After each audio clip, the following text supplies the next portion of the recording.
Welcome back to the Crochet Crowd as well as yarnspirations.com. I'm your host Mikey. Today we're going to work on this particular border, and this can be applied to any border that you have in your life. So whether it's a rectangle or square, it doesn't matter. This is all going to work out. This is really fun and crazy. This takes a lot of time to do. I'm not going to deny that for you, but if you want some really quite fabulous look to something, this is really kind of fun. Kind of reminds me of a dust mop too. So what we're going to do is that I'm going to show you an example. There's only 2 rounds to do this. We're going to secure it with the first round with the same color, and then I'm going to show you how to do the next one. And these are all individual pieces, just like you see, that are done as we go. So we just chain up and then we single crochet back, and then etc, etc. So without further ado, let me tell you a little bit more about it. So you're just going to use the same size crochet hook that you're already working. If your square is not, or your afghan is not already buckling, this will not cause it to buckle, but this particular kind of idea will not sit flat. So there's a lot of texture to it. So if you're looking for texture, this is your bad boy. So we're just going to continue with the same yarn, same size hook that we've been using for the example, and we're going to continue along and finish the border. So let me show you how to do it. So let's start off with the first round. You can use any color that you wish, it doesn't really matter, but it's got to be the same color as the frill to make it look good. So what we're going to do is go into any corner of your afghan space. In this case it happens to be a granny square, but it can be a solid square or a solid rectangle, whatever you prefer. Could even be a circle. And what you want to do is just slip stitch it first to join, and then chain 1 and put 3 single crochets into the same space. So every corner going all the way around this particular piece will have 3 single crochets right in the corner. Okay, so you have here, here, and here.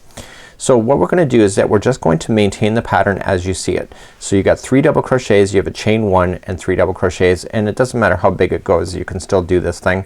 And you're just going to single crochet. Notice that I'm going right up over top of this line, okay, so that you can get it stuck underneath so that you don't have to worry about a loose end after. And when you have the chain 1 space, go right into the space itself. You can do the chain 1 if you want to, but it's a pain. So just continue to go along your side. Okay, and so once you get to a corner, the corners are all the same, 3 single crochets. So please do that all the way around of single crocheting to establish this pattern. So as I've gotten all the way back around, I just have to slip stitch to the top of the first single crochet that we started with. So that concludes that. So that's what we have, and it's still, you see, it's not buckling at all. So now we're gonna establish the really frill part, and that's gonna be the fun part, but it's also gonna take you a while in order to do. So don't be denial of how much work it's gonna be. So you're gonna chain 1 first, and then you're gonna single crochet into the same one that you did the join. So now you're going to chain 10. So 1, 2, 3, 4, 5, 6, 7, 8, 9, and 10. So now working back on this chain, second chain from the hook, just go into the back loop only, and I want you to single crochet yourself all the way back down to where you had started. Okay, so we're just gonna go all the way back down as we go.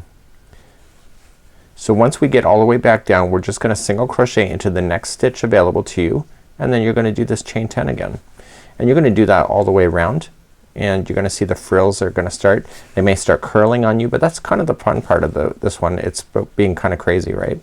So I've just come all the way back down. The next one is the single crochet, so I'm not gonna go any further. So then I'm just gonna jump to the next stitch, single crochet in. Okay, see how that just lock that, and then 10 again. So 1, 2, 3, 4, 5, 6, 7, 8, 9, and 10. Second chain from the hook on the back loop only, and just single crochet yourself all the way like that. So now that you're going to single crochet yourself into the next one, you're just gonna continue to do that all the way around. If you are planning this one, make sure you have a lot of yarn available to you. So if you're using kind of scraps or whatever, this does take quite a bit of yarn to do, because essentially every stitch that you're doing here in the border is timesing by 10 when you really think about it from a frill point of view. So you will use more yarn. So as you get back down then, okay, there's no more where to go, so you're just going into the next one, single crochet, and then chain 10, and then go back up and single crochet yourself. So just do that all the way around. You're going to notice that the stitches will start to overlap each other, just like the hairy canary kind of idea, just like you see here. It's really quite fun, and I think that you'll severely enjoy this pattern as well. And I think it's actually kind of a neat idea. So just go all the way around. Once you got all the way around, just slip stitch to the first single crochet. So make sure you do the last one, come up and then back down, slip stitch it, fasten it in, and you're good to go. So this here is called the All About Frills border. It's kind of a fun border, and if you're looking for something more adventurous, this may be up your alley. Until next time, I'm Mikey on behalf of Yarn Inspirations as well as the crochetcrowd.com. We'll see you again real soon. Bye bye.